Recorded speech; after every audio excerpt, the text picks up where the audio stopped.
PropTech is at a very seminal stage in India right now. I'm in the unique position where I feel like I've been privileged to experience every pain in real estate. What that means is, I started as a one-man broker, so I had no clients, no developers. Insemination of blocks just happened there because we realized that in foreign countries, these problems are all solved by digitization. So it is not developers versus brokers versus clients. It is not a zero-sum game. So there is market demand, market supply, and market equilibrium, right? I think AI can help us reach there before the MLS problem is solved. शायद जितने भी proptech entrepreneur से मैं मिलता हूँ और अगर वो रियल एस्टेट ट्रांजैक्शन में अपना बिजनेस बना रहे हैं तो उन सबका सपना है कि यार कितना आसान होता कि कस्टमर्स हमारे प्लेटफॉर्म पे आते, राइट स्वाइप करते, हमें पता चल जाता उनको घर कौन सा चाहिए और उनका घर हम उनको दिला देते। पर ये जर्नी इतनी आसान तो है नहीं। बट ये राइट स्वाइप का जो कंसेप्ट लेकर आया दैट इज टिंडर, उसके फाउंडर ने इंडिया की प्रॉपटेक कंपनी में इन्वेस्टमेंट की और इसके वजह से इस कंपनी का नाम पूरे इंडिया में लोगों को पता चला। कंपनी का नाम है blocks, founder is Aditya Jhaveri. आज हमारे जो गेस्ट हैं वो है आदित्य झावेरी। तो चलिए समझते हैं कि ब्लॉक्स में वो करना क्या चाह रहे हैं। Where is he trying to head? How is business model different from anything that is happening in this space? And सबसे important, इनका जो मॉडल मेरे को अलग लगा वो ये था कि there is something called mandate, यानी कि डेवलपर के साथ काम करो, डेवलपर की इन्वेंट्री या उनके घरों को समझो और उनको उनके कस्टमर्स तक पहुंचाओ। ये एक बहुत ही अलग बिजनेस मॉडल है। पर इसके साथ साथ वो एक रिटेल का भी बिजनेस करते हैं जिसमें वो डायरेक्टली कस्टमर्स के साथ काम करते हैं और उनको अपने घरों तक पहुंचाते हैं। तो ये दोनों मैंडेट और रिटेल ब्रोकिंग का जो बिजनेस है साथ में कैसे कर पा रही है टीम ब्लॉक्स, इसके बारे में हम जानेंगे। क्यों कोई और ये सेम चीज नहीं कर पा रहा, इसके चैलेंजेस क्या हैं एंड अपनी जर्नी में वो कहां तक पहुंचे हैं, इन सब को जानने के लिए let's welcome Aditya Jhaveri on our new episode of sleepless ranges. चलो वेलकम करते हैं।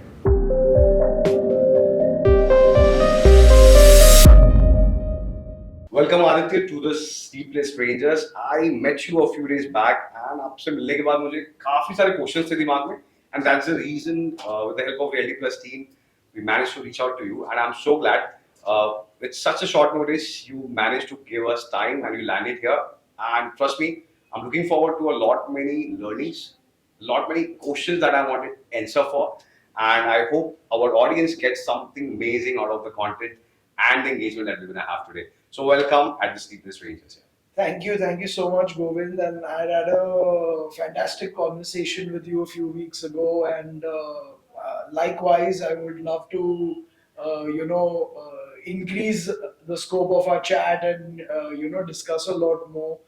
And I think PropTech is at a very seminal stage in India right now, and it's just great to be able to connect with like-minded people, and looking forward. Absolutely. So please spare me. I'm going to ask some questions. I believe they're going to be difficult as well. But if we are not finding the right answers, I'm going to keep pushing you, okay? So the first question is my signature question on the show. How did this journey start? Like in life, you could have been doing so many other things. First question, why real estate?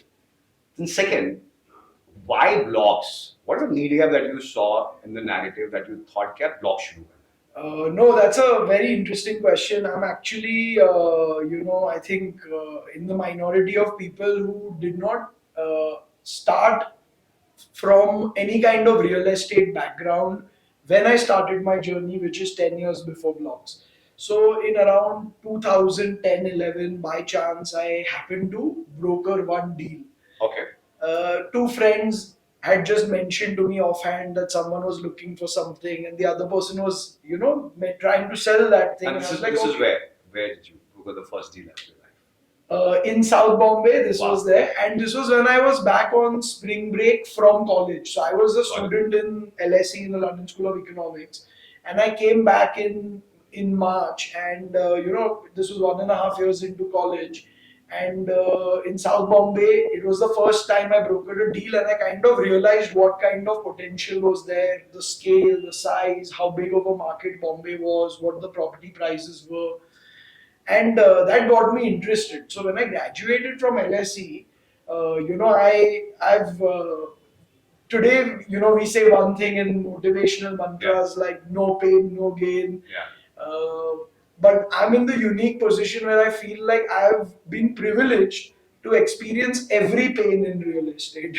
What that means is, I started as a one-man broker, so I had no clients, no developers, and no leads, like nothing. So I'm just hoping that I will find one or the other. This is now 13 years ago. From there on, I started selling one unit, like once in a quarter, once in 6 months. It was going okay. And then I organized a little bit, and I hired 2 3 people, made a small brokerage house. So I got the understanding of what it is to kind of be like a institutional channel partner. Developers would give us certain amounts of allocated stock, or so this is around 2013 14, when I was like 22 23 years old, and I was experimenting with this. Thereafter, in 2016, I forayed into real estate development. So, it was brutal. I learned firsthand the pains that a developer goes through, how difficult it is, and bear in mind, this is like, I'm not a legatee, right? So there's no one behind me. So in real estate, it's very difficult when you're dealing with redevelopment, SRA. So I've done the grind, and as I did that, the last part of this is where Blox journey begins, which is 2020. So I was a developer, and working with a larger developer in a SPV. We were trying to develop buildings, and this is 2016 to 20, and now I'm like some kind of footing I have in the industry after 10 years, and COVID hits. So when COVID hit, it just became so apparent that all these stakeholders and all these different hats I'd worn and all these different roles I'd played, they were all in deep distress. Everybody who I know hundreds, if not thousands of brokers personally, as I was, part of that community for a good 4 5 year period. I'm dealing with so many different developers, and everybody's business got finished. When COVID hit, the first 6 months was brutal because the whole sales industry came to a stop. Brokers went like, had no income. Developers were not able to build. Labor was stuck on sites, and the insemination of blocks just happened there because we realized that in foreign countries these problems are all solved by digitization. And as long as a system is built which helps everyone, which has the ultimate vision of making the entire industry more efficient, and all the stakeholders benefiting, we will be able to cause a massive disruption, like something like Swiggy has. The restaurants have to have it, the delivery partners have to have it, and the customers have to have it. So this was how the vision of Blox that I went, I started talking to friends. And then again, like, it kind of accidentally happened because people started saying, oh my God, this market gap is so apparent. Someone needs to solve this.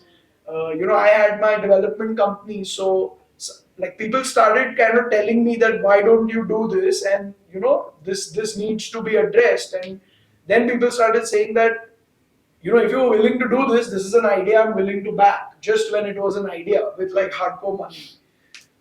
That's the start of Blox. We started by identifying 15 16 very hardcore pain points which result in the net industry efficiency loss. If any one part of the system doesn't work properly, everybody suffers. So it is not developers versus brokers versus clients. It is not a zero-sum game. If the client is able to buy in the best way, the developer is able to sell the most, so is in least revenue pressure, and the broker is able to make, most brokers are able to make most money. And that's where the dream of Blox is. And now I think we built enough products and enough market penetration where we managed to make this happen at the very proof of concept level. We've shown that this can be done. Lovely. So while you were speaking, there are 3-4 questions that I had. I'm going to come to that after asking this question. Can you explain what exactly is your business model currently? So I could see that there's certain pain points. You said 15 to 16 problems that were there, but can you explain our audiences that because of these pain points that you went about solving, how did the business model arrive? How does it look like today? So when I'm thinking about blocks, what I'm supposed to expect out of it, what are the services, and how are you monetizing those things at your end? So overall, the business model understanding. Absolutely. So the way we would describe it is Blox's core service is buying a home in 7 clicks. We want to bring e-commerce type functionality to real estate, and we want to bring the journey as close to e-commerce as possible, also accounting for the one physical touch and feel element which real estate has. Got it. So we want people, we want to build a digital journey which accounts for one physical visit as being the only one part.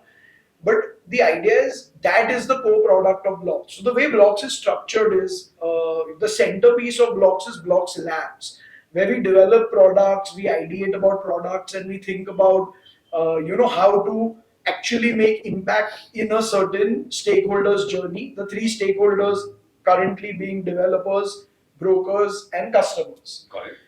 And we are constantly developing things which would, if you thought about it like a long pipe and we find leakages in the pipe, we are constantly trying to figure out how to make this pipe the most efficient, the most leakage free, and cause maximum value. Like the water should run for the longest period of time without a leak. Sure. So that's how we approach it. And in terms of how the business model looks, we have today the first use case of our technology, which is brokerage, because stands to reason that when you connect developers and customers, developers and brokers, and the centerpiece of this entire system is Blox. Yeah. What ends up happening is what will be the primary use case? It's brokerage, like it is in most parts of the world. Developers get to sell, buyers get to buy, and brokers get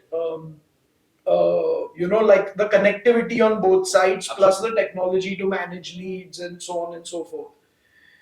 The longer term vision is to develop more upstream and downstream features for all these stakeholders to improve the entire process of real estate, from insemination, land acquisition, construction management, then going through the pipe of distribution with and without brokers, then finally giving a uniform customer experience to all the customers that exist. So whether you order from a Bhel Puri wala or you order from Taj, what you expect from Swiggy is the same. Yeah. That's what Blox wants to become, and we have taken the first steps towards that. Got it. Okay. So tell me one thing. Typically, when I've met so many entrepreneurs, right, one of the things that I've learned is everybody is trying to plan their scale, right? To plan their scale, they're trying to keep themselves lean. From what I understand, the lean part of it and the scaling is a proportion. It goes in direct proportion to each other. But what you explained right now, that we wanted to control the narrative in terms of which land, what to be made. So how will all this journey operate together? And when you have to pull that off at a scale, do you think there's going to be a problem that you're going to be facing? Because if you could be just looking at the brokerage as a business, maybe you can scale it faster. But when you look at the left, right, backward, forward, all the integrations, wouldn't it slow your journey, to an extent where the destination that you want to reach would get a little farther? What's your take on that? That's actually an excellent question, Govind. Now, the reason is we are not planning the scale for the sake of some, we want to be this big or some vanity metric. It is central to our thesis that it is not possible to solve one stakeholder's problem without solving all. Let me elaborate on that a little bit. Sure. You had era one of Indian PropTech where you had listing platforms. Yeah. So today, those guys, a lot of them have millions of listings, millions of traffic, millions of any metric that you see. They are not able to monetize. Yeah. They are not able to, the 1-2 big players in the Indian PropTech listing ecosystem. Yeah. The revenues are paltry, right? We are not even talking about $20-30 million a year of revenue. Absolutely. And we are talking about India's biggest PropTech unicorns, or one or two, like almost unicorn and one unicorn. Yeah. Now, the reason for that, what we realized is that if you digitize the consumer experience, but you don't digitize the way the developer presents the inventory, it's not possible to create that sale. the developer has to have the ability to manage all these leads, to understand the actual process, the today's technology led, AI driven, deep understanding process, the kinds of things you do. Where today, we'll have performance marketing for a project, we'll nurture that lead, we'll bring them, there'll be a site visit, there'll be a CRM window. Is the customer happy? If they're not happy, why are they not happy? Is the price too high? Is the location poor? We work with data. We bring in all this data, and some of this data gives insights to developers to plan better. So if we take a project to market and we say, okay, we had 600 walk-ins, this is the exact breakup, this is the exact commentary, these are the exact derivative of the call center conversations, which I'll come to later, but we have a proprietary artificial intelligence run call center which scans and it ranks leads which have caused magical results for developers. Okay. So what ends up happening is the customer is ready, but after search and discovery, the process breaks because the developer is not able to sell. So we realized we had to build that, and hence we built, the ability for the customer to book with the developer and pay the developer online, creating a use case for the developers. So developers started listing more and got more engaged in the Blox ecosystem. Understood. As the both of these happened, we realized that we didn't want to take a positioning which was anti-broker or pro-broker. Brokers are a very big part of real estate. They are, very valuable partners. It's for a developer. It's from fixed to variable cost, which is a fantastic thing for their balance sheet. So brokers became integral to real estate, which we understand that it's not possible to just have no brokers in the ecosystem, and why would we also, right? Sure.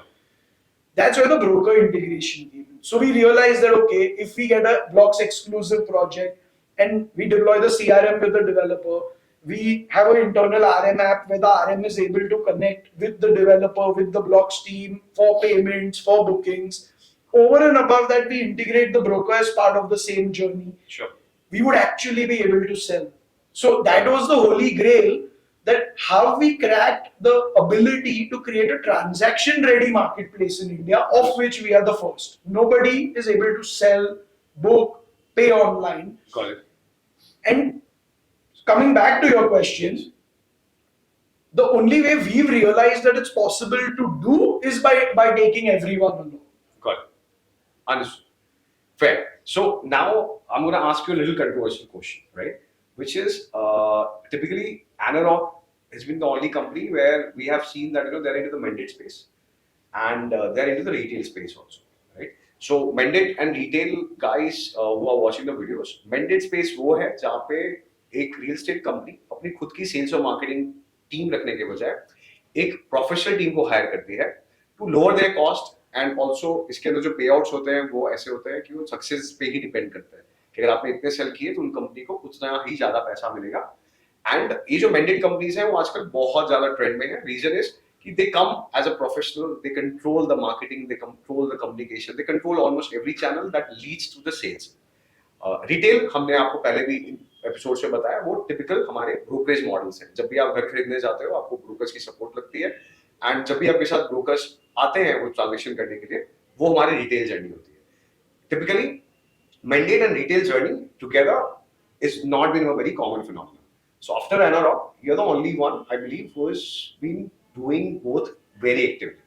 Now, since I come from this background, my curiosity comes from the point, don't you feel there's a struggle or questions that comes from the developer, क्या ये leads का हमारे क्या होगा, right? कि आपने अगर mandate किया तो वहाँ पे leads आएंगी तो broking में use होंगी. How do you address this part of the issue with them? So again, Govind, it's a fantastic question, and to be very honest, at the inception of Blox, we faced this problem a lot. In August 21 was when we started our first sale. So today in April 23, we've not been in the sales business for 18 months, just about we are reaching now. Sure. So first 3-4 months we had this issue. Yeah. But as I explained, what ended up happening is, today in the retail business, just to give you a snapshot, we on a 1 month basis will sell for 100 to 120 unique developers. Got it. And at any given point in time, we have at least 6 to 8 mandates ongoing. Right. So because this is a market which at that scale has, maturity. People understand that business use case comes first. What ended up happening is people saw us from our performance. Got it. So today, retail was a business born out of one of the mandates. How do I? Let me elaborate on this a little bit. So we did our first mandate. It was like, we got a break, and the idea was not to do a mandate. We went to show some of our technology, and the developer said, you could handle the whole thing. Your tech is able to do so XYZ things. Just, we need 4-5 salespeople. If you bring that in, we could give you a mandate. He said, okay, this is a fantastic opportunity from a business standpoint. Now, as our tech was working, our digital lead generation capability, which is in-house, our branding prowess, which is in-house. My co-founder and CMO Shivani comes from luxury retail background. When it comes to taking any kind of product to market, it is unparalleled compared to any other IPC or any other developer company. Sure. So we have the branding piece, we have the go-to-market piece, we have a whole microsite infrastructure. So developer has to just hire us, and they have a site ready. It generates leads. We nurture them through the CRM. So as we did this, they told us that the first developer who gave us this break said that, why don't you activate in a Redux version across all my other sites? So for the first 2-3 months, we said, how will this work? We'll do only digital for you. We'll do only call center operations for you. Someone was like, we only want, our manpower has the Blox RM app, which shows them every lead, which is able to be tracked. So they were like, oh, maybe, can you just deploy that functionality where our entire site is digitized? So that's how the retail business was born. So we said, cool, Analog had the mandate of the other project. We are happy to work as a retail channel partner. Let's see what happens. Got it. Now that business exploded like mandate. We started in the first month, we would have done 1-2 units. So for Blox, because I told you we are led internally by Blox Labs, we said we'll deploy the call center AI tech, we'll deploy the RM app. The RM app, all products take time to mature. In the beginning, they had bugs and limited functionality. As it matured, today we are able to handle a volume where we get 120,000 people's buying requirements registered and logged into our system monthly. And with AI, with our call center operations, with an exactitude on catching the lead and knowing exactly where they are in the pipe and how we can best serve them, what we're able to do is match more houses to active seekers than could ever be done using technology. And developers realize that there is no conflict between the two. All the big mandate houses in Mumbai use Blox as a retail channel partner. All the big developers in Mumbai, like this one, I can tell you roughly 10 to 12% of Blox's entire business and even revenues come from our retail association with the biggest developer of India, like Loda. Got it. And we've never done a mandate for them. But that business is run independently from a different office, with a different team, with a different hierarchy, with a different business head. The technology used is the same, but the data is everybody's own. Like if you used, for example, Salesforce, if 10 developers are using, there is no competition between the developers. Their data is their own, but the technology used to control that data is Blox's. Whether retail, whether mandate, or even where we have a deeper engagement than mandate, where we have, almost like a DM or a small association or partnership with the developer. Even in that case, the consumer experience remains the same. Understood, Aditya. So, in this whole conversation, one of my observation has been that somewhere or the other, the kind of model that you are evolving at Blox is coming out as a little unique than anything that has happened so far with regards to your GTM as well, right? So, one of the question here is where exactly and which other company exactly in the international market which you observed or that might have inspired you to start this journey. So, which company would you name which you can say that served as an inspiration for you to start this journey with Blox or to look at this need gap को अगर पूरा करना है तो यार यहाँ पे कुछ ऐसा हुआ था जिसको हम यहाँ पे लाके डाल के देख सकते हैं. So has it happened or is it more about कि यार इंडिया है, इंडिया में यूएस के प्रॉब्लम्स और यूके के प्रॉब्लम्स की तरह हम सोल्यूशन नहीं ढूंढ सकते. What's your take? Has there been any inspiration overall? I think it's a little of both. So the second part of your question कि India के problems है, Indian solution है, is something I believe very deeply at my core. Sure. So when you address these problems, you're talking to US based companies. Yeah. I've had the privilege to talk to some of the founders of some of these large US based companies because we have common investors. You realize that there is one huge difference which doesn't come out so much in PropTech because people are not very informed in India. Yeah. And post RERA, a little bit things are different, but before that, it was a full free for all the way real estate was, Yeah. and you actually would know that as well as anybody. Now, the thing is, we found inspiration from companies doing this in Latin America because Latin American companies became huge very fast, took massive market share, and they had common problems to India. Okay. So if I may elaborate a little Sure. bit more again, you have Zillow, Compass in the US. For us, they are, Zillow of course is a huge company, and we aspire to be like that in terms of market penetration or size or revenue, Yeah. of course. But from Compass we learned what not to do in our Indian case. From Compass, having lots of brokers doing business and then earning a percentage of their percentage, kind of like an Uber model of the driver, it didn't make sense for us in our context, in how India operates. Okay. So we saw Loft in Brazil, which was coming around around the same time we were coming up. They were doing probably a Series A or B when I was just coming up with the idea over here, and I saw the speed at which Loft was adopted in Brazil, and you then had a whole like a phase, of these companies coming up and taking one country in Latin America. So you had Habi, for example, in Colombia. You had in Mexico, you have a bunch of companies. Generally in LATAM, operating across one or two countries. You have Quinto Andar. Yeah. Now, why we connect with them at a very fundamental level is because UK and US have data. When we say have data, they have a MLS, multiple listing service. Multiple listing services where all the transactions are recorded of the whole country, and everybody knows exactly. You can, even if you go into the MLS and see that this exact house in California on this street, who was it sold to, when was it sold to, it's open access. Yeah. Now, when you have that kind of data, what you build on top of that is very different. Yeah. The literacy rate in the country is very different. The regulatory nature of the countries are very different. So trying to copy that is where I think the other PropTech players in India failed, because they build a listing platform. Yeah. They build the front end, which is like, okay, we bring X million people on the platform every month. But then what can the people do after that? You will connect them to someone. That's the only call to action.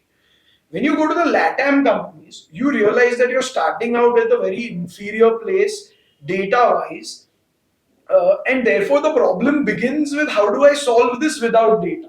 So how do I start and build my own data? Right. How do we penetrate the industry the most? So most of the blocks tech which is out in the market is free, in the sense that we do not charge people for the tech itself. Got it. We enable them to do things with the tech together, which earns us money. So we realize, like for example, Loft also in Brazil did this at this massive speed. So they were able to bring on homes, they were able to bring on buyers, they were able to make transactions happen.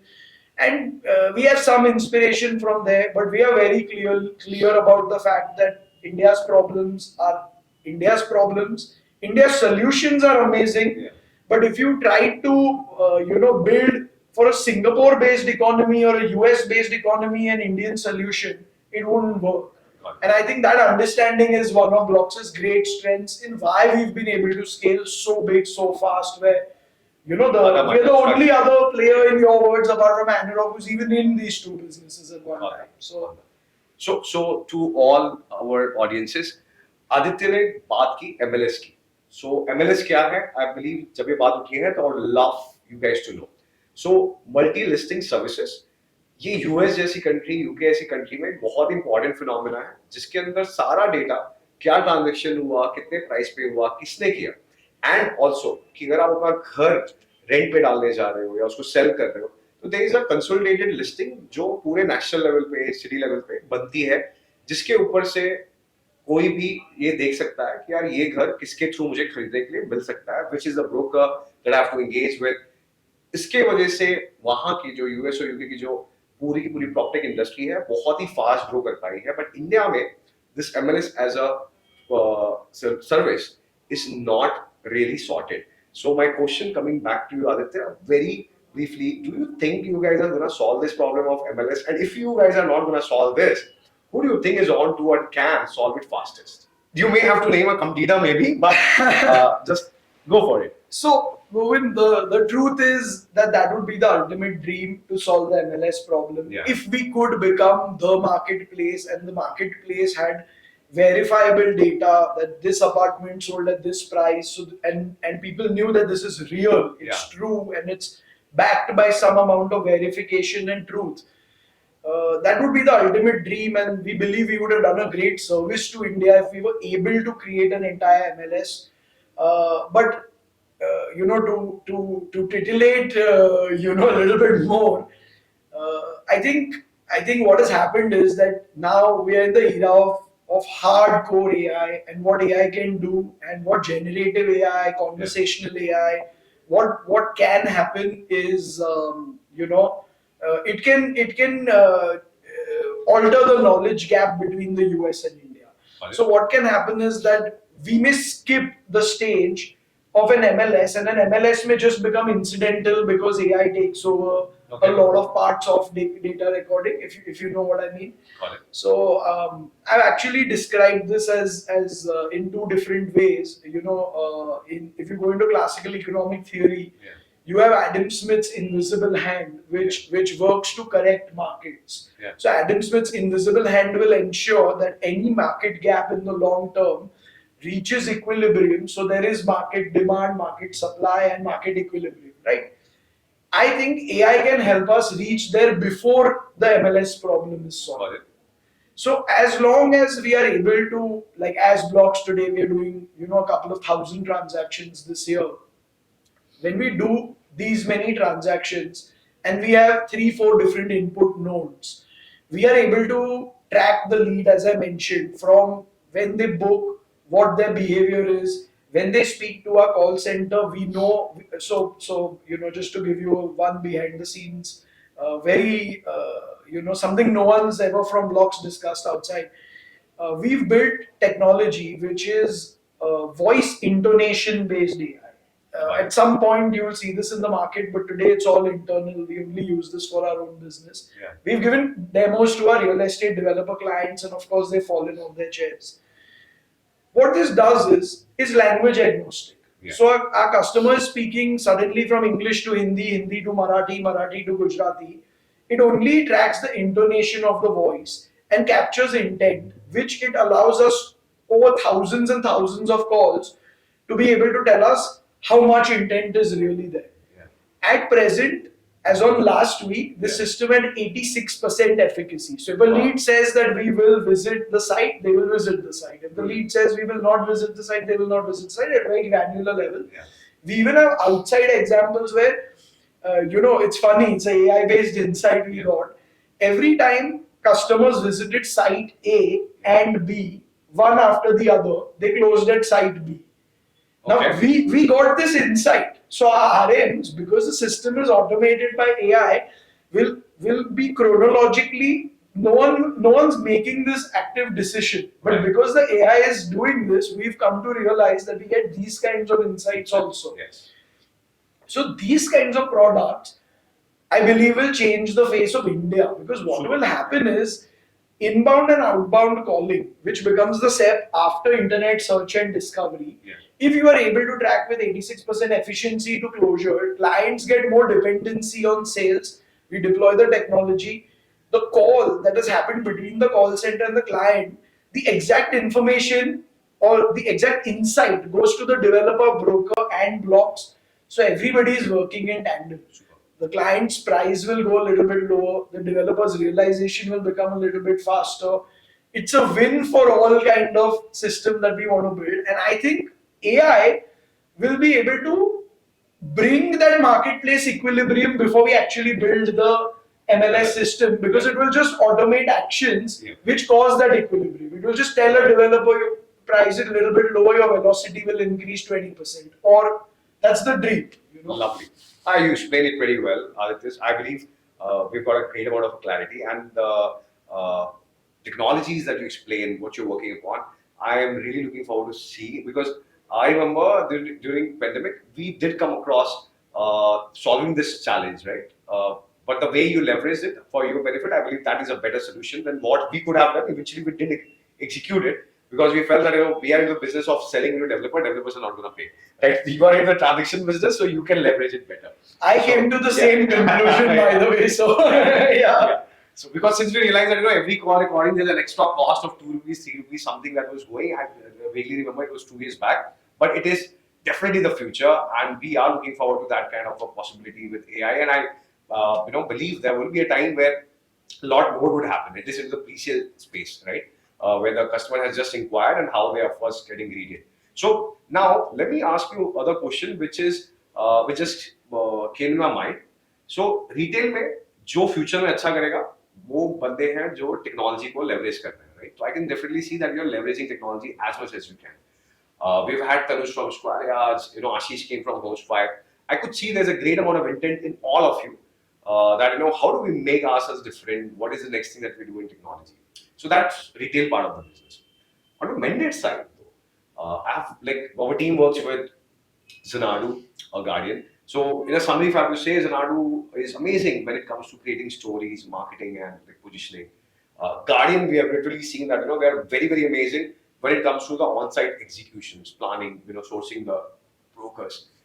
If you're there, in the trifecta as blogs in mandate spaces specifically, can I say that it is where the technology is again an answer here, which is going to give you an edge over a long period? Is that what you're trying to create at Blox with regards to a mandate business, where these two guys may not be that active, and let me have the differential coming in with the help of technology?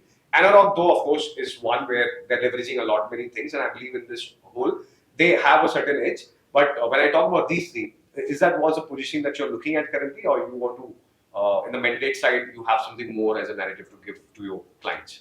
So, speaking specifically to the mandate business, I think we are able to compete on a full stack basis, and we're also able to provide a lot of services that the other players can't. Okay. So, for example, Blox has its own in-house performance marketing. So when today, Blox is among the higher end spectrum on when it comes to fees on the mandates. Now the reason for this is because we made a one-stop shop. So think of this like a Shopify for developers.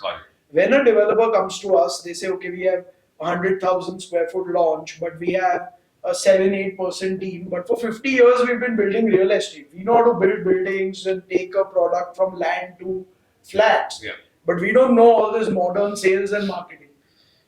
Blox as a showcase, one can always, one of our projects which is made waves and headlines right now, which is the altitude in Tardev. What we've done is we've given the whole showcase of what Blox can do on the mandates. Got it.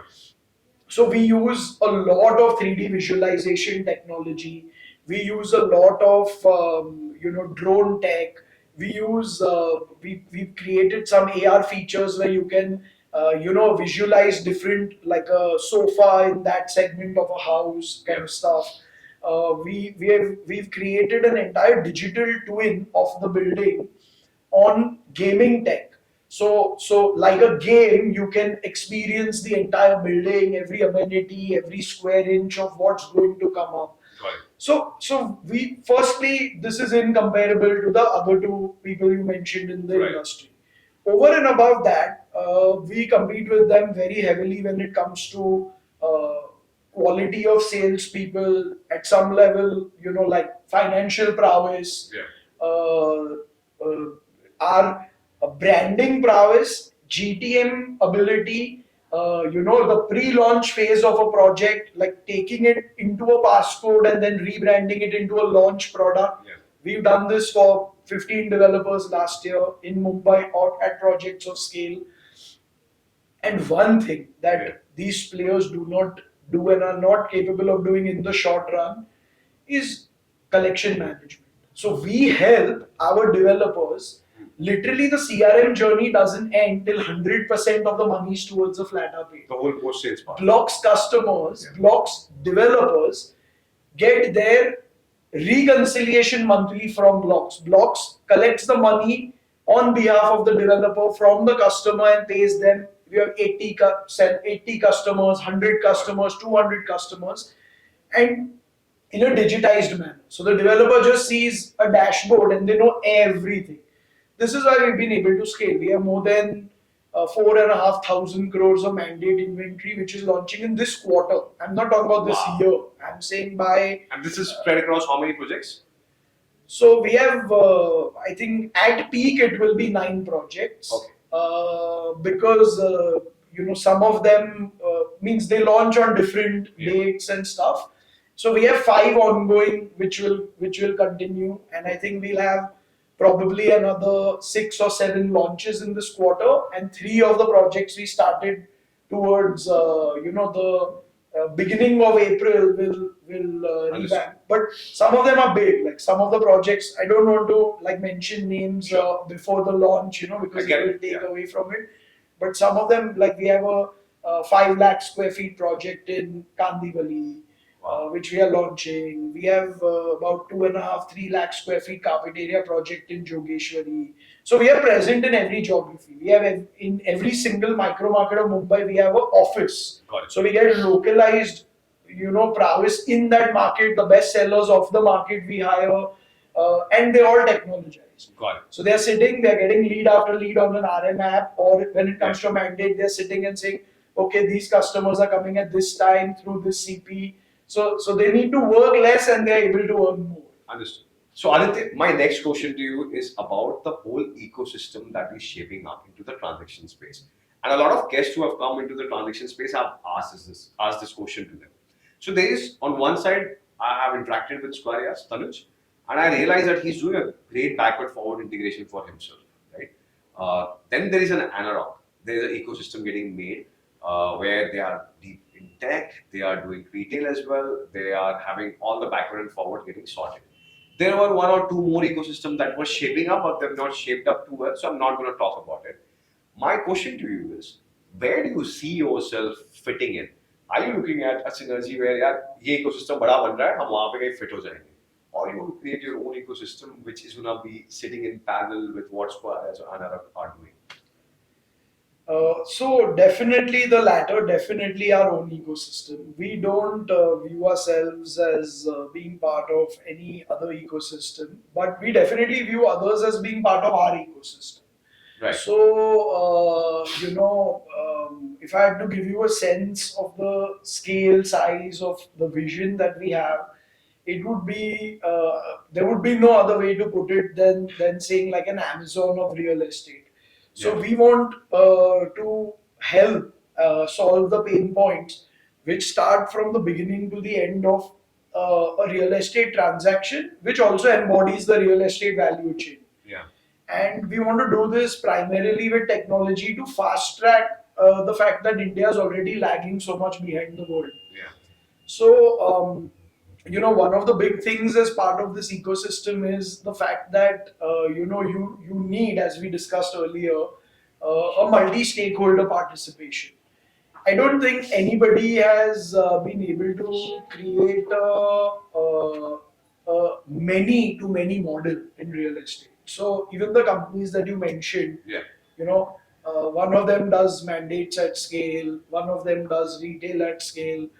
But the ability to platform-led sell on behalf of 100, 200 developers a month, or sell across like 400-500 projects a month, that's a different kind of executional prowess. That's a different understanding of how the market works, deep understanding of the real estate stakeholder journey of every stakeholder. Got it.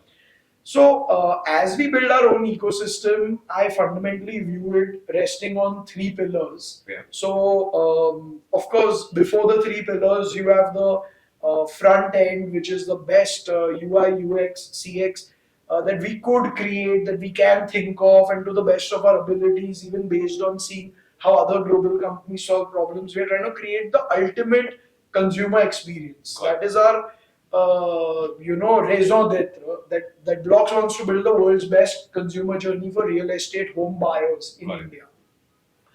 But the three pillars that the business will rest on once this front-ended or front-facing branded product blocks exist. One is of course brokerage, which we are already doing. The other pillar would be like financing, something which we are very serious about, and something that we've been working, on products internally to solve for a long time. We are a few months away from that, but that's definitely the second pillar, because if we are selling X hundred or X thousand homes a month, for again all the stakeholders, including the consumer, it becomes a single window journey where it's like buy a home and home loan as part of one journey, single point KYC, single time paperwork. So we are trying to figure that out. The third pillar of this is what Blocks actually is and how it operates, which is Blocks Labs. That's our DNA. So Blocks Labs is R&D without thought to monetization. It is R&D because we want to build great products. Not all of them will see market. Got it. It's a culture of building and hacking together product stacks or consumer experiences or features of products, which will only improve that stakeholder's journey. Some of them may end up, not really creating the delta we want, or maybe may not work out. But the culture of R&D is critical to our success. We will keep building products, and then we will be using those products to streamline the transaction space. And of course, one part of transaction is buying and selling the home. The second part is financing the purchase and sale. And that's how I view like our ecosystem long term. So at the end of it, there is like blocks in the center, and then there's these pillars on which we are able to bring in the consumer and give them all the services. So super luck for the ecosystem that you are building, and I'm going to be watching for it. I'm going to look at how you're progressing with it. I would love to contribute anywhere that is needed. One of the questions related to this is, there was a news in between that you guys made with regards to your acquisition of Flintstone, right? I believe that is a part of creating that ecosystem that you're visualizing right now. Could you just give us a little bit of an idea why that move, what it led to, what is happening to this narrative right now? Absolutely. So when we acquired Flintstone, Blocks was, when we started talking to them, we were probably a 35-40% company. Okay.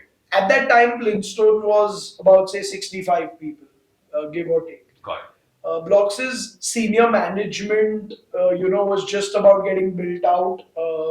So we, had an organization in place, but on all fronts, whether it was CP sales, whether it was sales management, whether it was post sales collection management, we didn't have the offline integrations.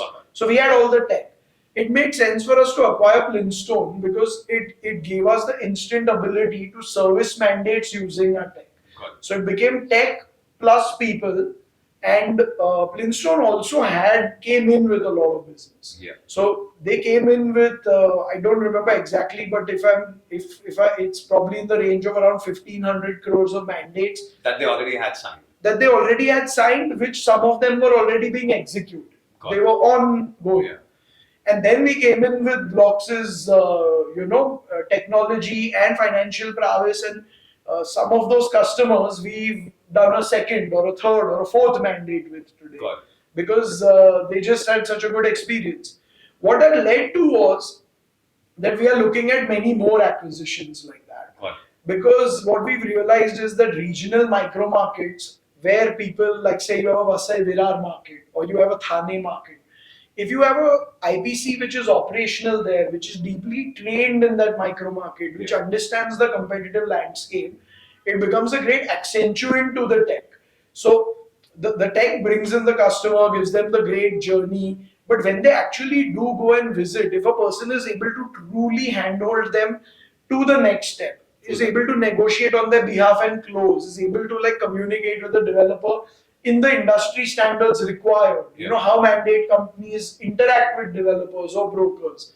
So we've brought in a lot of that. Even in terms of hiring, we've hired people, who led. They've also made the news, like who've led verticals in different companies. Yes. So with that, today we've got over 8,000 brokers working with us on our platform. We've got more than 5,000 projects which are live, which are listed on our platform. 2,500 developers. And how big a team right now do you have? We've crossed 500. We just crossed 520 people. Okay. So we've gone in 12 months from last March, probably around 50, 60 people. In April, we acquired Flintstone. Yeah. So when we did the town hall with Flintstone, it was some 160 kind of number. That was like doubling in some sense. In a span, 3x almost, more than 3x. And then thereafter, we've just crossed 510. And the important part about this is that this is not reckless. And why I'm saying that is because we know one or two startups that have blown up doing things like this. We have only hired in response to demand. So what has ended up happening is that today, for example, we are talking about launching like 5 lakh square feet, one mandate in Thane. Yeah. We will hire, we will do the capex, we will build a team for Thane, but with the long-term vision of capturing a large part of the Thane market, transaction space, so on and so forth. It's not like we're just hiring for the sake of hiring. We are under capacity even today is the point. If I doubled my team, we still have that much work, and which is unit positive. So we are making money on every sale, obviously in this business. Yeah. Okay, lovely. That's a great insight. So I'm going to ask you another controversial question, which is to do with brokers, right? कि यार brokers के साथ आप जब काम कर रहे हो एज अ मैंडेट कंपनी तो वो आपके लिए काम कर रहे हैं. दूसरी तरफ आप ब्रोकर के अगेंस्ट भी रिटेल में काम कर रहे हो. तो when you say that 8,000 brokers are there working with you, तो डेवलपर का कन्फ्लिक्ट हमने पहले समझा, understood. डेवलपर्स के साथ आप ये डायलॉग कर सकते हो. Broker are a very different breed, right? A lot of them are bigger, some are lone wolves, somewhere, some people are in the middle. सबको समझाना, सबको एड्रेस करना, ये conflict of interest नहीं है. How do you do that? And how do you keep your relationship intact with them? What's your value chain for them?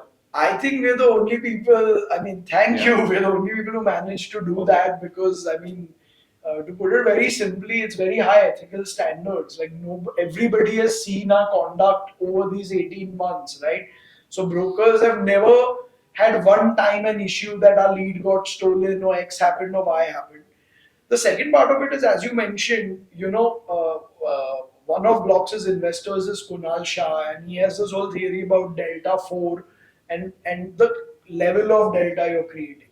So let me run you through this example. Okay, you build a useless product for brokers. Yeah. You can bring on 100,000 brokers. If you're deeply penetrated in the industry, and especially a player like us who's in the mandate business, we have a business mode, not only a tech mode.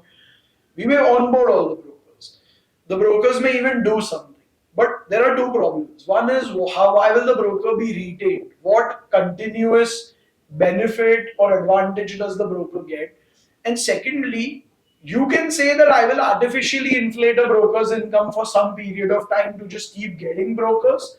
But if you're not creating the delta for them or yourself or the developer, like, if you're doing, for example, useless site visits, like you're making people do site visits, which actually I was like under 5% chance of closure, you're not creating any value for anybody. In that case, neither do the brokers really care, neither do the developers care, and all kinds of problems emerge. Today, if you are conversely giving brokers the ability to say, you are a Blox exclusive broker, our 8,000 brokers, they get first preview to our properties. All mandate properties, which is at a very large scale now in Bombay City. Over and above that, they get complete lead management, marketing support, telemarketing support, simply on their their front end. They just have to say, okay, request telemarketing, request telecallers. We have our own database. We just want the cash credit to like have the telecallers call. We want you to make creatives for us. Today, we are even AIizing this. So if brokers are able to just put whatever they want, it will just generate creatives for them. We will be able to help them. Today, what we do is we give them credit on Facebook, Instagram, and they do digital marketing campaigns on behalf of developers, on behalf of blogs. We are really creating value for them. When we really create value for them, what ends up happening is their collections from developers, their collections through blocks. Certain developers, run their entire system through blocks' tech, so they will pay blocks and blocks will pay the brokers. Hundreds of brokers have gotten this money from us. Hundreds of brokers have earned, like on average, we would be generating 3 to 5 crore rupees a month for the broker community from assets we take. Now, when you operate in this fashion, when they know that their leads are clean, when they know that their the mandate business head is different, office is different, team is different, and in certain cases, you're also competing with them as a retail broker, but those aren't mandates. Incentives are aligned. Got it. Their incentives with the developer, as I mentioned to you earlier, if there is a bigger IPC where we are a retail partner, we both make money. Yeah. If we are an IPC and there is a retail broker, we both make money. So there is, from the outside it may look like we are competing, but we are actually helping each other grow. Like brokers have benefited immensely from the presence of blocks. And therefore, you can see, like last year, this time, we would have had 400-500 brokers who would have registered on our platform. Yeah. Now we have like 8,000. So when we launch any project, starting out, we'll have 600-700 CPs who will visit the site. And now it's become predictable. First, we were like, 150 आएंगे, 500 आएंगे, कौन से दिन पे क्या होगा, how do we do a CP meet? Yeah. Now we've had 4 CP meets in, say, the last 4 weeks. Okay. Every single CP meet would have between 500 to 700 brokers, one in Malad, one in Tardev, one in Jogeshwari, one in the Vasai-Virar area. Wow. 3 or 4 weeks later, we will launch a project in Turbe. We are expecting 1,000 brokers to come. Wow. So we've displayed this in every micro market with every sub association at scale, taking everyone along, and we really want to be the all platform. Like we really want to be the Amazon where we've created value for everyone. Seller is also benefited, buyer is also benefited because we've created market efficiency. We are not taking from one guy's pocket and giving to the other. We are just making things better. No, on this one, I'm wishing you luck because I want everybody to actually operate like this. Because if they do, there's a larger value chain for everybody. The ethical standards and the probability of making sure that every stakeholder feels the security and the comfort that's going to be needed. If you're able to achieve it, why not? It's amazing. And I really liked the smartness with which you actually went about and talked about other company without quoting them, and addressed all the concern that they actually created into the minds of the brokers and the other stakeholders. And I totally buy your point and agree. I believe this part of the question will come a little later into this engagement. Now I'm coming to one of the important sections of our engagement, which is to do with the understanding on the funding and the unit economics of your business, right?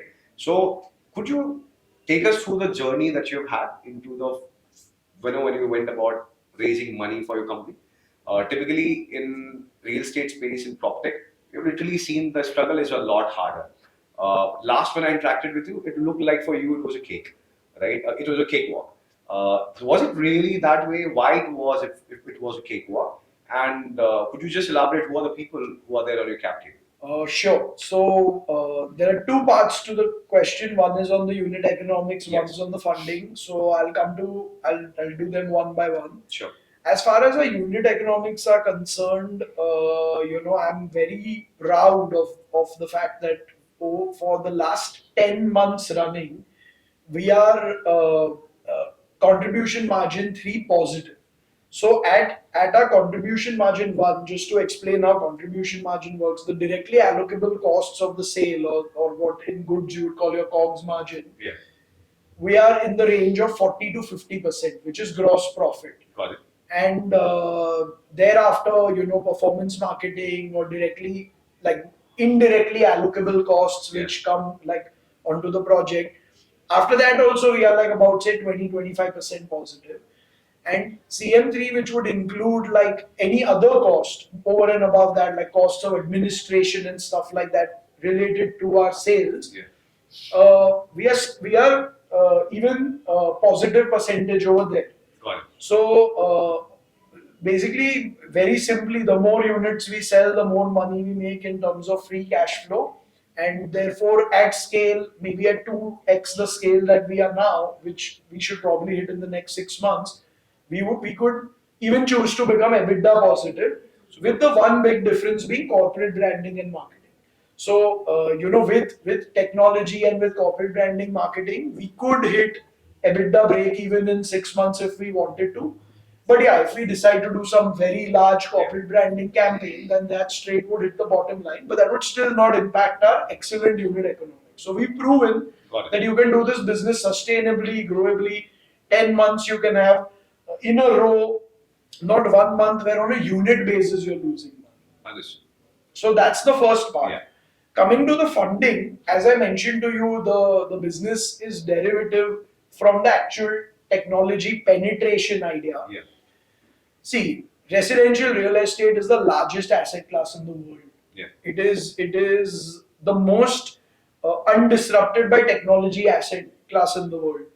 When I started, as I mentioned to you on my seed fundraising, it's not like I started with the intent to go raise a round. I was a person who had worked in real estate for 10, 11 years in India. I like to believe that there would be very few people, if any, who would have worn the hat of a small one-man broker, 3-4 person brokerage shop, IPC, developer, and now blocks, all of them. So what happened is when I did my seed round, it was like the first 4-5 people said that we'll invest if you do this. So then we said, okay, let's structure a round, let's figure this out. We raised the first $2 million like that. That round was led by Justin Mateen, the founder of Tinder, and other people who joined that round was George Boozes, who was the founder of a company called Raise. Several unicorn founders basically are part of that seed round. We had 14 investors, and we had a couple of funds also which joined that round. That was relatively easy in the sense that the markets were also booming at the time. Technology adoption in India was at its all-time high. It's the COVID time. Absolutely. Our next round, our Series A, we did in December this year, which is what we would call the full funding winter, and companies are dropping like flies, and while people have fired, a percentage is 20-30% of their workforce. Blox has 5x its workforce. True. So we are experiencing something. We are running at if the neutral expected value line was here, we are running like here right now. And that I think helped us raise our Series A. So we have a bunch of funds, a bunch of angels. One notable names are like Kunal Shah, Justin Mateen, and a bunch of these guys who are like famous and big funds and big entrepreneurs. But we also have like a lot of like UHNI, family office money out of Canada, out of the United States, 6 or 7 United States venture capital firms, and we've deliberately made the cap table like this because we want access to the most know-how, knowledge, understanding. If I have an investor who's also an investor in Compass, that's a great thing for me, right? Like I'm able to connect with so many people, learn so many things. And for the future synergies, if that day comes, it helps in terms of understanding. If the investor, like a lot of time we've seen that when the investors are common between two startups, they are able to bring those companies together, find the synergy so that both the companies can save cost. So I believe that's a kind of a mindset with which you're operating. It's a pretty brilliant one, and definitely something that so far it's not an answer that I've got on this couch. So definitely a learning that I'm taking away with me. With that, now I'm going to come to the two signature questions that I have in this format. Okay, and The one fundamental rule is you have to answer it. You cannot take a shortcut, and you cannot say no. Right? The no is not allowed. The answer is simple. The question is simple. Two startups from the PropTech ecosystem of India that you like or admire or you adore or you're following. Anything. But two startups which have to be from India. So yeah, I can see why this is interesting one. No is not an answer. Yeah. So there are startups in the broader PropTech space that are doing great work. Yeah. And one of these is that I admire is, I would say, Live Space. I think they've done a fantastic job. Okay. But they are not in the per se real estate tech business. They're in the post real estate tech business where it's furniture and but it's grown admirably and it's done like amazing stuff. And but it's a unicorn. One more startup that I would like to mention, which is at a much earlier stage, which is doing a lot of work on 3D and 3D visualization. And we worked with them on one of the projects that we launched. Is a startup called Open House. Open House is builds these digital twins and stuff like that, and they've done some good work and taken. They're trying to solve the problem of 3D visualization, and I hope that they do. I hope they actually reach a level where they're able to build like a digital twin city or But so Open House is HAUS from where I'm reading it right. It's called Open House, HAUS. Yeah, so, I think they pronounce so it. So when Open we edit House, this video, you will have it written below so that you get it right. Do check it out, both the startups. I thought it would be unfair to mention like only giant companies, because the true disruption comes from the bottom. You made it safe, but I admire it. I have no doubt about that. Live Space definitely is, and Open House I will check out myself as well. Briefly, I had stumbled upon in terms of what they were doing. This space definitely is something which is exciting, and in this space is one company that I have had been a favorite. They're featured here, and I'll definitely check out as well. I don't know what are they building upon. So. Coming back to the next question, again, it's a signature question. If Blox is a person, and to achieve the regular vision that Blox has, you have to explain what his day would look like, right? Without compromising on the vision that Blox is trying to chase. Explain anything that goes from left to right to start to end to make the journey happen. So, what will he do like when he's waking up in the morning? Explain from there. So before I come to that, I want to say one thing that when the Blox brand came about, it was one of the greatest exercises that I've done in my life. One of the most joyful ones, which was led by my co-founder Shivani, who's a CMO also. So we envisaged Blox as a person, as part of this exercise. Wow. We to brand the company and to understand what the company's identity is and how we would. So in all honesty, I think this question she would do a much better job of answering than I would, but I'll give it my best shot. And the way I view it is, centrality of the customer. As long as we understand and know and feel the real estate buyer's journey, so that's how I would say the journey of Blox is. Like Blox is starts the day helping people find their homes through its variety of technology options. It empowers people. It's a cooler option to use. It's a better option to use. It's a smarter option to use. So the way it would go about is by on the one part receiving on its website a client's lead, on the other side from the AI powered call center, verbal communication going. And if it's a very good day for Blox, that evening the customer coming, scheduling his visit, the RM getting it on their app, which is the Blox app, that this customer will come at this time, giving a token check through the Blox platform, which then goes and sits on the CRM provided by Blox to the developer. Super. Connecting the entire industry on a single transaction basis, built for scale, hopefully, which we will be able to scale up massively to be able to sell the most real estate in India maybe in the next 18 to 24 months. Superb, superb. So I believe you went, you explained it pretty well. And as I said, that I'm really keen to actually visit your office, see it through, that how it is all panning out together, because it's a complex model, right? How do you make sure that every wheel is moving together? And that would be interesting. And I'll definitely make a visit. So please allow me, man.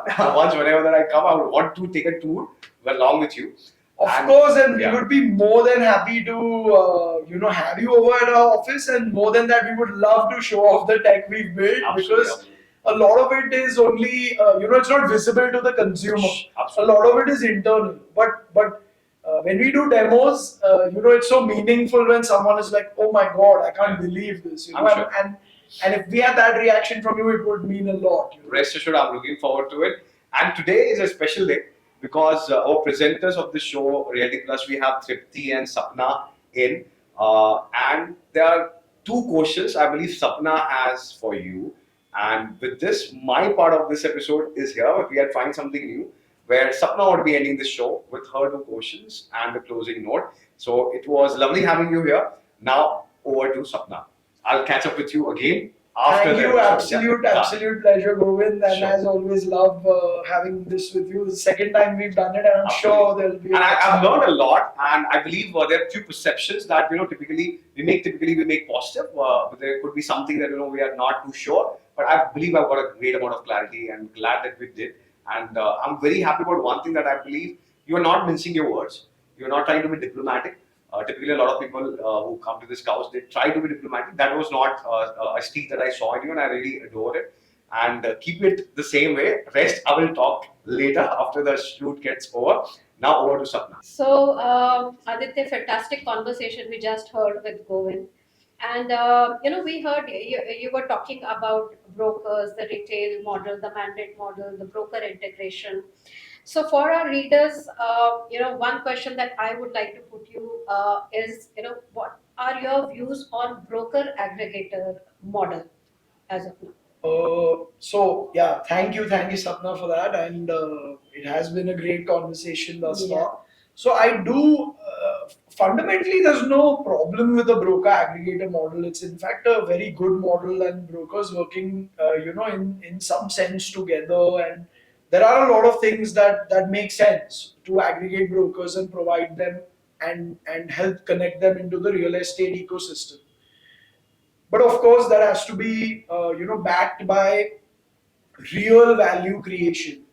So to be very honest, Blox has been working on developing a platform with deep penetration with brokers. We do have, as I mentioned, 8,000 brokers working with us on our platform. However, we've not launched like some big dedicated broker app and stuff like that, because there's a lot of research going on, and we're trying to improve brokers' journeys and trying to integrate them in the space between developers and consumers. Now, the problem is that, aggregation for aggregation's sake, or just bringing hundreds or thousands of brokers or thousands of brokers onto a platform where the broker has no use case. The broker is like, okay, I'm able to see a feed, but I can see that I have 10 options for that. But I'm not able to connect with anyone. I'm not able to transact through the platform. I'm not able to connect to a CRM where I'm able to put my leads in and or request telecalling, or request Instagram, or request creative making, or have a cab for my customer, or standardize a visit. So Compass in the United States, which is brought on, which sells through brokers as their primary business, has done a fantastic job of this. They've really helped brokers build businesses. It's like if before Uber, people didn't necessarily become cab drivers that have become cab drivers under Uber, because all you needed is the one app. So when that app comes for real estate, and Blox is trying very hard to build that app, I think it will be very, very, very disruptive. But the people that have gone down this journey, we already mentioned one broker startup which is kind of blown up or not done very well. I don't believe that that's because the model had a problem at the level of should we aggregate brokers or not. I think it was like poor business model or poor execution or not having had the ability to actually like create value. At the end of the day, if you're creating value, if brokers join your ecosystem and are able to earn more or get their payouts faster or are able to use technology to do things that they could not do otherwise, there is no doubt that they will work with you and they're an essential part of the ecosystem, which will become a, in fact, allow you to distribute a lot more real estate. It's more or less about streamlining the processes, and I think then the aggregator and brokers are going to complement each other. I think. Uh, Absolutely. Rather than the conflict, I think it is more complementing each other. Do you see this as the future model? I think at a small level, Blocks has been able to do that. We are able to give brokers earn a lot of money through us, either directly or indirectly through developers. We are able to engage them and give them things that they want. So, like the things I mentioned earlier, like Blocks will provide them with our AI powered call center. We will give them some allocation of people who will work on their leads. We will teach them and help them on how to do digital marketing. We'll help them build their microsites. It's learning from each other, I think. And it's helping enabling them to do their business. They are entrepreneurs doing their business, and Blocks is providing them the technology which makes it seamless. As a large distribution house, we of course rely on brokers to do sales for us, for our clients, for our developers, and helping them give their end client the best customer service. I mean, I can't think of a more exciting path. And Blocks is ultimately obsessed with the customer, whether it comes through the broker or directly or through any other channel. We want to make the best customer experience in the world for an Indian real estate home buyer. Right. So I think we are already on that way, and it's a win-win situation for all, whether it's customer, the developer, or the brokers or the aggregators. Now, in the conversation with Govind, you also mentioned about that you're looking at adding more upstream and downstream services. That is your future vision. What can we expect from you in the next 3 to 4 years? So, our dreams are big. So let's start with that. I don't want to put numbers and kind of reduce the quality of the conversation by putting like some valuation or revenue numbers or anything. But we would definitely look for a massive all India penetration across the entire ecosystem, the primary ecosystem. We want to be the So go-to within choice. next 4 5 years, we'll be looking at the pan India from Blocks. Yeah, we are already, for example, we've already started a pilot in Pune.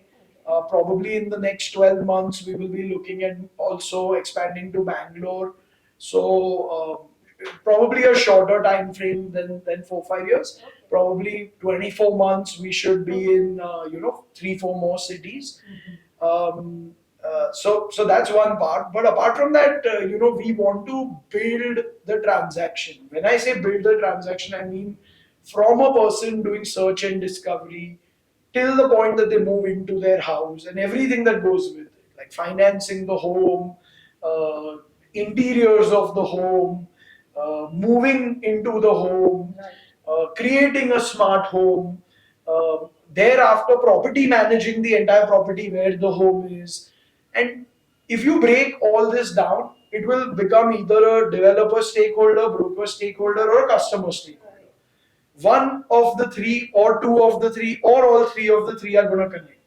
So we want to get maximum penetration out of our products, help people digitize, and then give them more and more and more services as time progresses. So in next very near future, maybe next few years, we are going to see more services, more cities, coming within the fold of. More services, more cities, more transactions, Okay. more employees, Okay. more We of will not put everything. any numbers to it. Yeah, but- more of everything, and Right. we truly want to, have a Amazon-sized vision, is what I would like to say in terms of the market size we are going for. We want to be the biggest seller of real estate probably in the next 2 to 3 years, Okay. and therefore the customer lifetime value after selling them the home of financing or interiors, some percentage of that would Okay, convert that into will all also that come. also. So it would be more than one service that one customer is able. Okay.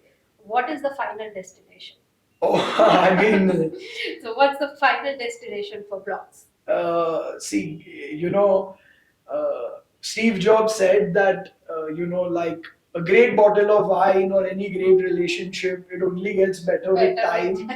So I think, I'm like taking inspiration from the great gurus of tech. I think I don't have an end date or an exit plan in mind, to be very honest. We don't have like some goal which if we achieve, it's like done. Uh, to go into this for a second more, over the next 10 years, what's going to happen in India? You're going to go fundamentally to being the third or second, maybe a third largest economy in the world. The GDP per capita in the next 10 years will double. That's on average, one person will be earning twice as much as they are today. And you have mass scale urbanization. So a lot of tier 3 cities will become two tier 2 cities will become one, and a lot of like slum rehabilitation, old building residential redevelopment. So as per our estimates, we are talking about millions of homes which first time home buyers under the age of 50 in India are going to be buying. We're talking about a captive audience of 400-500 million people India is the youngest population. in the world. In the world. We have, I think, 400 million people who are below the age of 35. That's the entire population of the United States. So we are seeing that kind of penetration. For those first-time home buyers, if they are able to experience in their way, in their understanding, technology first, ease, consumer experience. Over the next 10 years, we think we will be able to serve a lot of home buyers, and as a consequence of serving a lot of home buyers, also be able to help developers sell, bring liquidity, transparency, trust, data integrity, all these things into the market, which would truly make us like the center of the market. So there is no destination, but it's an ongoing journey, which will continue with how the things are moving in India as a country. Yeah, we're just thoroughly enjoying the journey. Right. We think we are at the very beginning of the journey, and our journey is synced with the India journey. So for the next 15, 20 years, I think we can keep building, and the market will have the ability to keep absorbing, and it can go where it goes. That's right. Fantastic. I think these were my questions, which I was very keen to, put towards you.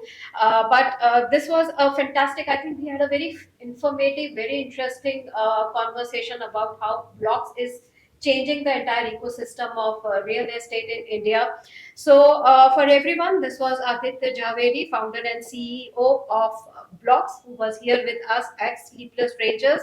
And next Wednesday, we will have another talented PropTech entrepreneur here on this platform. So do keep watching out this space. But thank you so much, Aditya, for being here with us, and thank you everyone for watching this. Thank you, Sapna. Thank Pleasure. you. Same here.